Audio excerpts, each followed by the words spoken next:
Welcome to Brew Crime, where we drink brews, talk about true crime, conspiracy, and whatever catches our attention. I am JT, and my co-host with the most, Mike. All right. Well, how the hell are you doing, JT?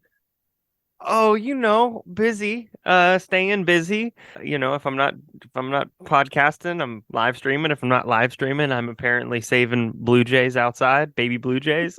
And if I'm not doing that, I'm watching a nest of cardinals grow up, which is cool. No Baby way. That's cardinals, and really cool.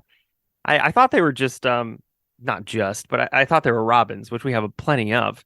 But then I saw the mom come out of the bush, and it was definitely a cardinal, and I was very excited about that. And my That's really kids cool. are loving it. Yeah. Anyways, staying That's busy, good. friend. And we're Uh, recording on June 8th. It'll come out later, obviously. And mhm. I am currently really enjoying on the third monitor the BC Lions opening game because it's CFL launch right now, which, you know what? If you're in the States, CBS is carrying a bunch of games. So watch it. It's so awesome. I know, listen, and I'll speak for I feel safe in speaking for all Americans. I know we don't really like to culture ourselves because, ethnocentrism, but you really should watch some CFL and understand why I'm going to get a lot of flack. It's superior. And I'm gonna get a lot of flack too because even Canadians, for some reason, like to shit on the CFL, and it doesn't make any sense. It's a fun fucking game. It's all about throwing the ball, less downs, bigger field, get out More there, speed. more speed. Yeah. My I BC mean, Lions are up 22-6 right now as we record. yeah, it's still 10 yards of the first down. You only get 3 downs to get there. Yeah, yeah, It's a yeah. lot of fun. It's a lot And of if you fun to don't like football, watch. don't listen to this at all. Right. Yeah, sports. Yeah, yeah. Sports, go Sports sports. ball. All Go right. sports. Well, we're moving on with the next in our series of Canadian provinces. We're gonna do Crimes of New Brunswick, which is a tiny little province, right on the far east coast in the Maritimes. Yes. And my case is dark as fuck. Oh boy. I Yes. can't wait. And by So that I mean I can, but yeah, still do exactly. it. So I might have done this beer in the past. I don't remember. Like the past isn't real. So this is the Hoyne Brewing Company Dark Matter, which is a porter. It's 5.3% alcohol. This is one of those big, like 22 ounce or 650 milliliter bottles, uh which is pretty rare these days. And yeah, that artwork's awesome. she's a pretty beer. Yeah, no, it's a nice. Whoa. It's got like the It looks northern lights purple. on the bottle. It's beautiful. It's actually no, it's that's just a weird like reflection. It's Oh, it's not the light. like Okay. opaque. So there's a little Yeah. bit of light going through it. It is like a really deep brown with a nice like small brown head on it. Yeah. It's got a really nice like roasty malt thing going on. Maybe some coffee with a tiny little bit of cream in it. Semi-sweet. It's really nice smelling. It really is. It sounds good. Yeah, it's just something you want to just keep sniffing, but I'm gonna drink it. Yeah. I hope it's as good as it smells. Yeah, no, this is a really nice beer. It's definitely like a lightly roasted malt, sort of not bitter, but not really not a sweetened coffee, but a little bit of it's kind of got like a coffee note without being creamy, without being sweet. It's mostly malty with a bit of coffee. Easy drinking. Yeah. Sounds like my kind of porter. Yeah, it's super, super nice to drink. It's not going to offend you if you don't like bitterness. It's not sweet. Like it's not like a 3 cream, 3 sugar coffee. Like it's none of that, right? It's not black coffee either, Right. but it's a little bit of roast, a little bit of coffee, a little bit of something. Really easy drinking. I like it. So do I. Now I don't like this case. Well, we got to do it Yeah. for So the people. I got a pretty short title to this case. Homicidal Drifter. Okay. All right. I was really All thinking right. you were going to be like, what the fuck? WTF. No. WTF, man. So Michael Wayne McGray was born on July 11th, 1965 in Collingwood, Ontario. The family would make their way to Argyll, Nova Scotia when Michael was still young. His claim to have been beaten by his father, who was an alcoholic, not 100% sure if that's true, but that was his Hmm. claim for sure. Okay. He would be a trouble child and would be sent to live at a reform school where he would claim to be sexually and physically abused. Now, again, these are claims. There isn't a lot of Yeah. corroboration to it. I feel like I did a case for Brew Crime where this was almost the beginning to a T, and I cannot remember who it was. I'm not surprised because Yeah. this is kind of like the textbook case of the shitty people. Like, oh, I had a little bit of stuff that happened in my past. I'm a terrible person. It's like, well, I mean, we've all had some kind of shitty stuff in our past, and we're not all terrible people. Right. I was like, there are plenty of people out there who've had the exact same experience, and it sucks and it's terrible, and I wish it never happened to them. But they also didn't go on to do whatever it is that you did, because I haven't heard this Yeah. case yet. So yeah. Well, he is quoted as saying as a child, I used to kill animals and get in fights all the time at school. Yeah. Yeah. Um, credibility it's it's gone down a little bit. Just a smidge. Yeah. Just Yeah. Yeah. it's just a smidge. He would also become obsessed with true crime and would read all about serial killers. This is not me. No, no, right? And I mean, you can read about serial killers and be obsessed with true crime without being a problem. But let's get into this. Yeah. So most of us just become true crime podcasters with the interest in true crime, but not Michael. And I'm Mike, so I'm Right. safe. Let's separate this. Let's Yeah. delineate the Mike from the Michael. Once done with his high school career, Michael Wayne McGray would start a life of drifting. He just couldn't make it in society like most people. At age 19, yes, 19, Michael would go from a petty criminal to a murderer. Oh my God. On May 1st, 1985, Elizabeth Gale Tucker, a 17-year-old girl, was looking for a ride and decided to hitchhike. Elizabeth had taken a job at a fish plant in Church Point, Nova Scotia, and was leaving her mother's home in Dartmouth, Nova Scotia, to head to this job, right? That's a sentence that you don't think you're ever going to hear somebody say. Where do you work? I work at a fish plant. Yeah. Well, It's and she just didn't not. even work there yet. She's heading to that job. Oh my God. Yeah. Yeah, right? No. Can't imagine working in a. It reminds me of the song Fish Heads. Yeah, right. Fish heads, Fish heads, roly poly fish heads. Yeah. So multiple people had driven her already on this trip to Church Point. Her last pickup would come from Michael Wayne McGrady and an unnamed male accomplice at the train station in Weymouth. The two men would offer her both alcohol and cannabis, but she would not be interested. Elizabeth was likely getting very uncomfortable, and when Michael pulled out $50 and asked her for oral sex, she began to scream bloody murder. Yeah. The unnamed driver pulled the car over, and the two men would pin Elizabeth down to the ground. Michael would punch Elizabeth when she would not stop yelling and then pull off her clothes. Oh my God. Right? Michael couldn't get it up and became furious. It was then that he pulled out a knife and stabbed her in the side. He would head back to the car and grab a drink of rum that they began sipping on, and then he headed back to make sure Elizabeth was dead. When they were sure that she was dead, they would pull her pants back up and throw her into the bushes, although this was not really to hide her body, but just to get it out of the way. He's one big cliche. This guy. Yeah, right? That's terrible. Yeah. But also, when you said he had a little issue, and then he got furious about it and directed the fury at her. I mean, that's pretty textbook there, sir. Yeah, exactly, right? Oh, this sucks. So her body would not be found for a whole 5 months. when a hunter happened upon her body. Oh my gosh. Elizabeth was known as a pretty teen with dark hair and brown eyes who loved to care for children. Unfortunately, Michael and the unnamed man would get away scot-free. Well, after 5 months, there's only so much left to investigate. So, Yeah, right. Ugh. So moved to November 14th, 1987, Michael, Mark Gibbons, and Norm Warren made a plan to rob a taxi driver in St. John's, New Brunswick. All right. So you know this is good people all around, right?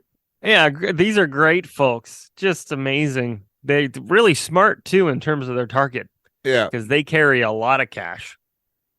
100%. Maybe more back then, but no, still not a lot. No.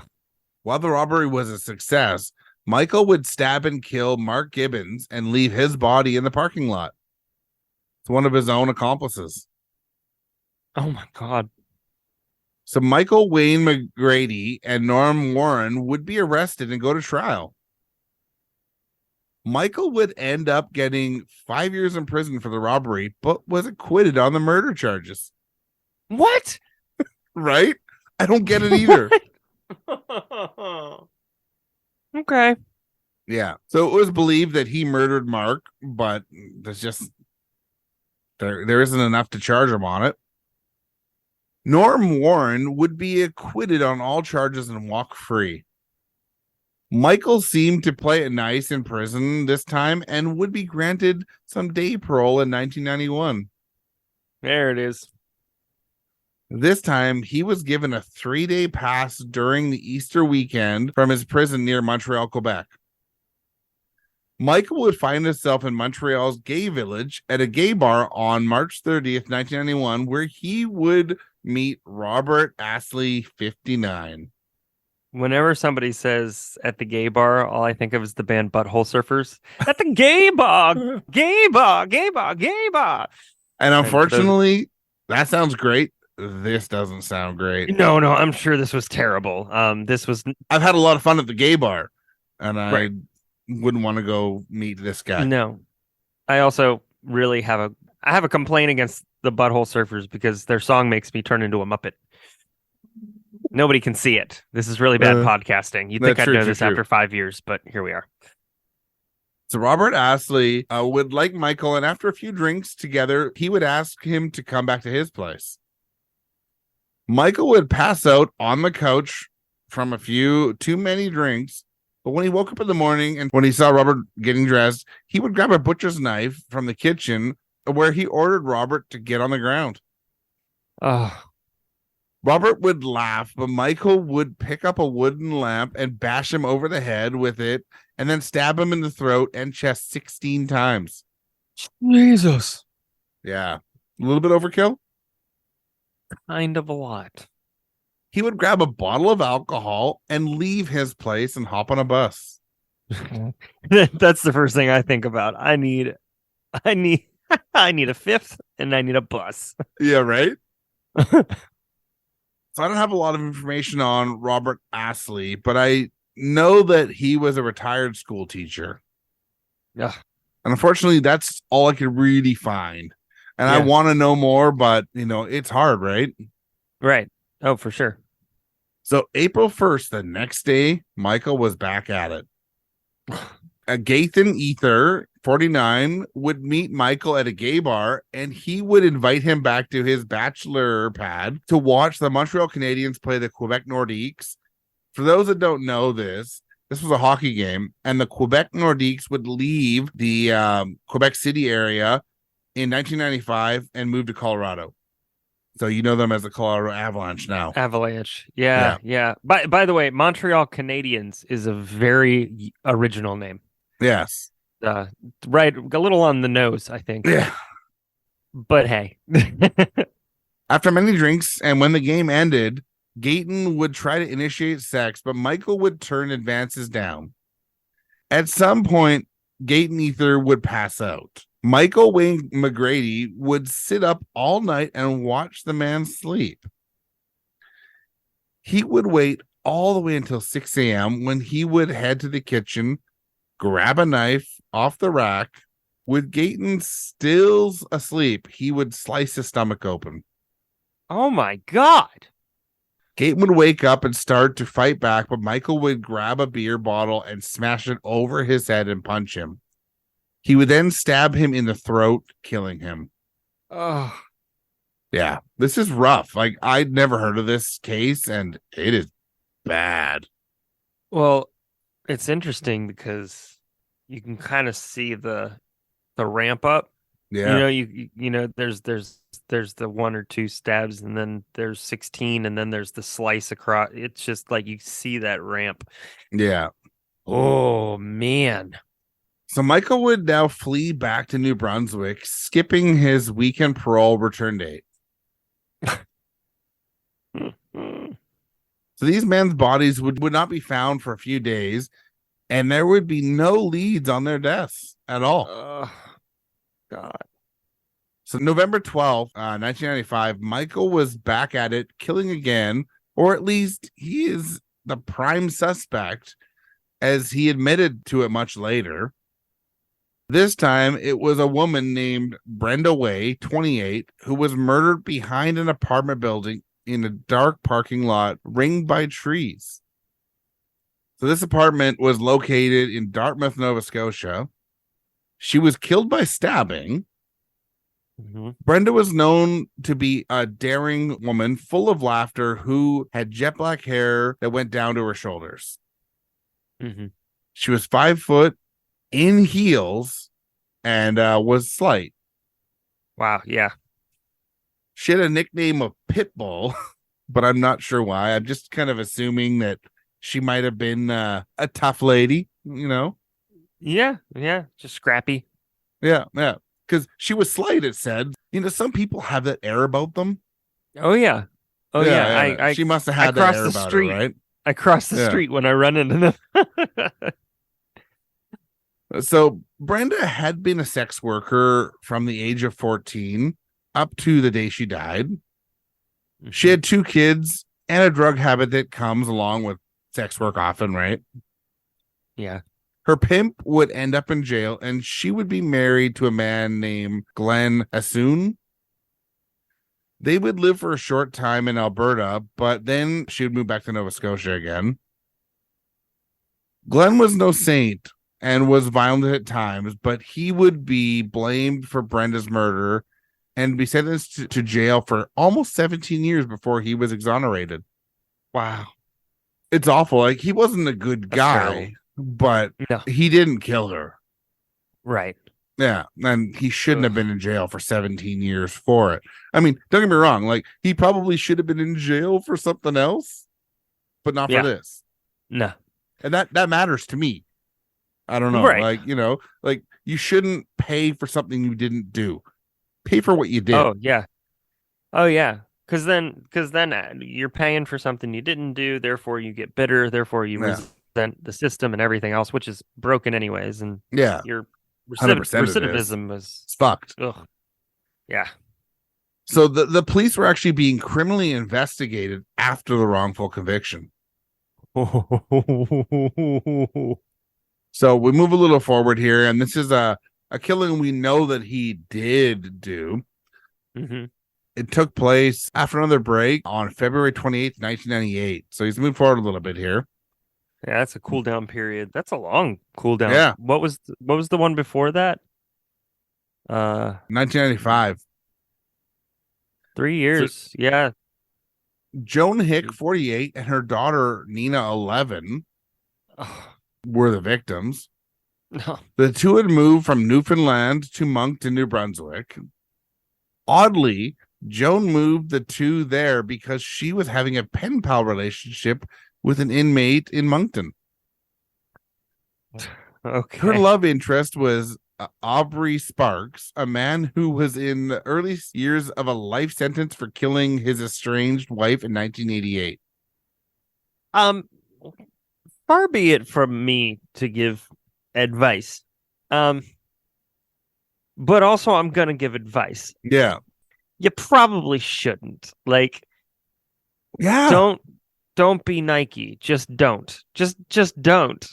I don't really understand this obsession with getting in relationships with inmates. It's fucking weird.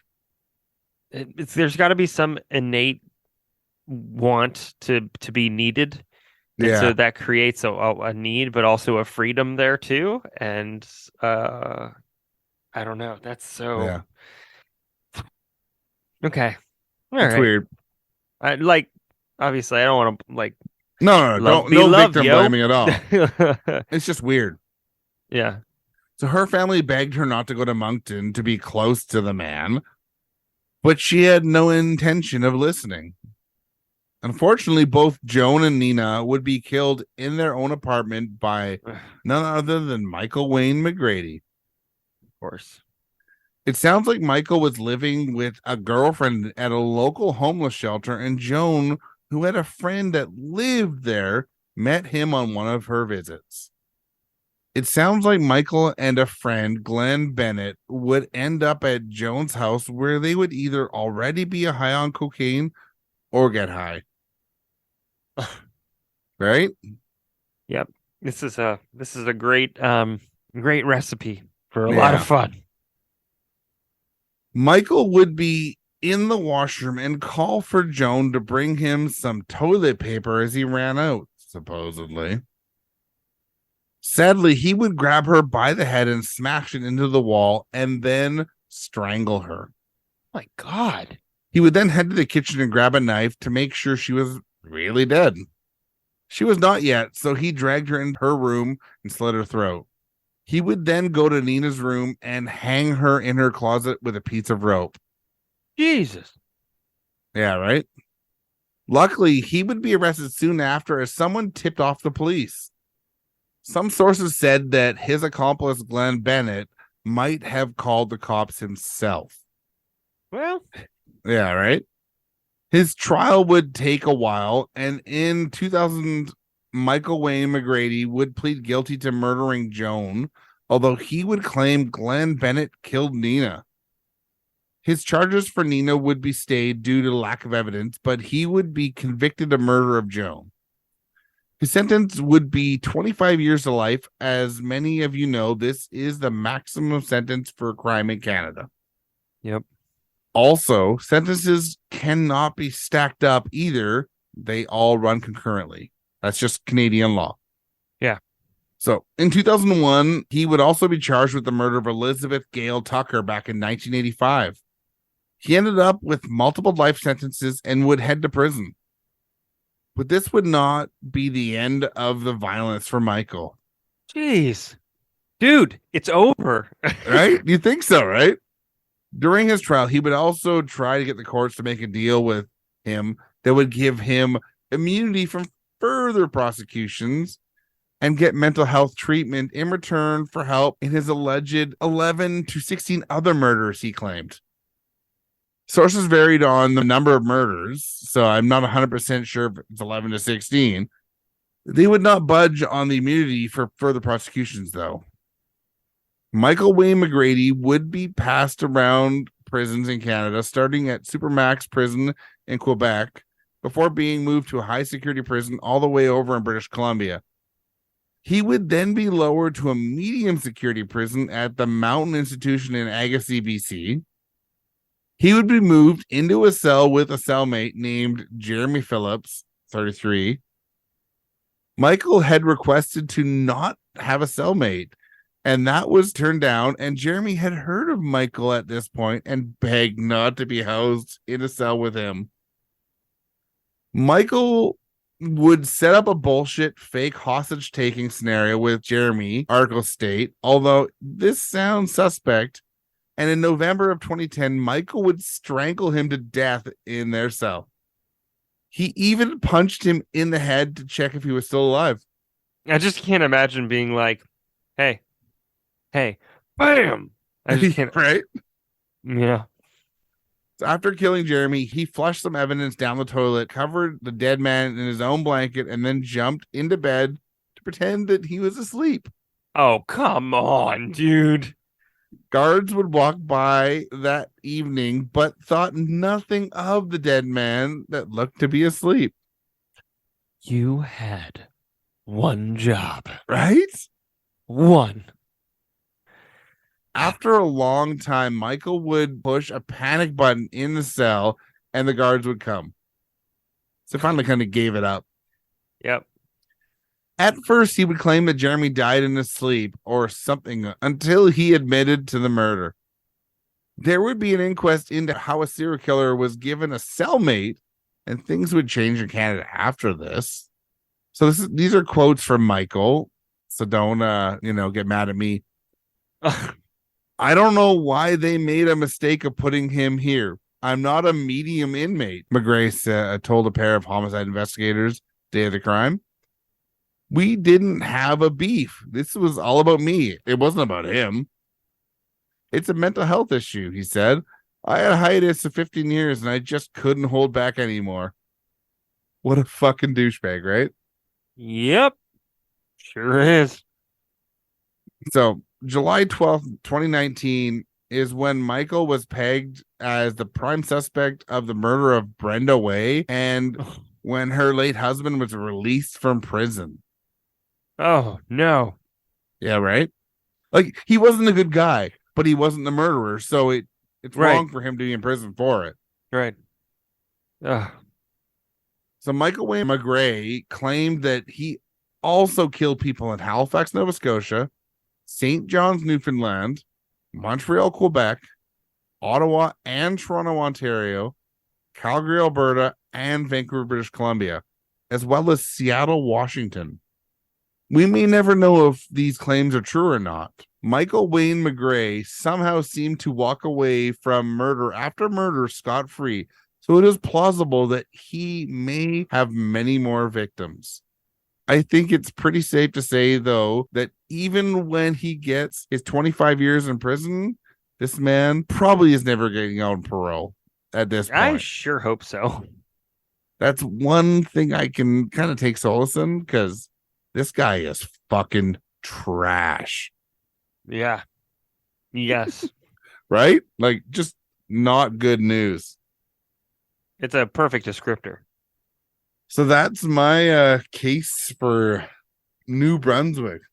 And I know he kind of run all over the place, but he was in New Brunswick a lot. It's like the Energized Bunny. It just goes and you think it's over, and then it just finds a little bit more.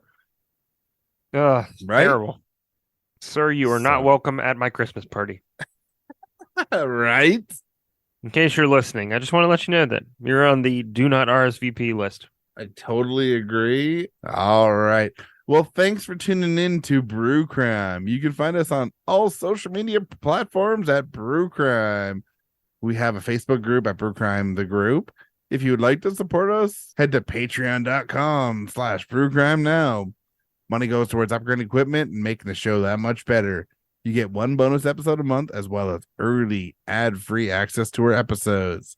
Shout out to our Patreon supporters: Jay is Rad, Three Resin Podcast, The Faves of Our Lives, and True Crime Nana. Bye. Peace.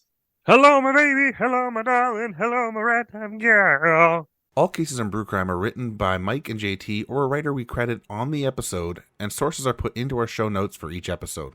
We always want to give credit to the people that research the cases we talk about. Check out our store at tpublic.com/stores/brew-crime-podcast, where you can purchase gear like t-shirts, phone cases, stickers, pillows, and all kinds of other cool stuff. Brew Crime's intro was created by Mike using Creative Commons Attribution licensed audio from purple-planet.com, soundbible.com, and freesoundeffects.com. Logo designed by Ben Greenberg. Thanks for listening to this episode of Brew Crime Podcast. Hey, this is Kate. I'm a forensic psychologist and crisis clinician, and I collect stories. Everything from true crime to trauma to parenthood. There's a lot more in common between depression and sociopathy, or between serial killers and podcasters, than you might think. Are you sure you really want to know? This is Ignorance Was Bliss at iwbpodcast.com and IWB Podcast on social media. You hear that, right? You can Hear say it you. because it's the third track, so it's okay. Ah. Ah!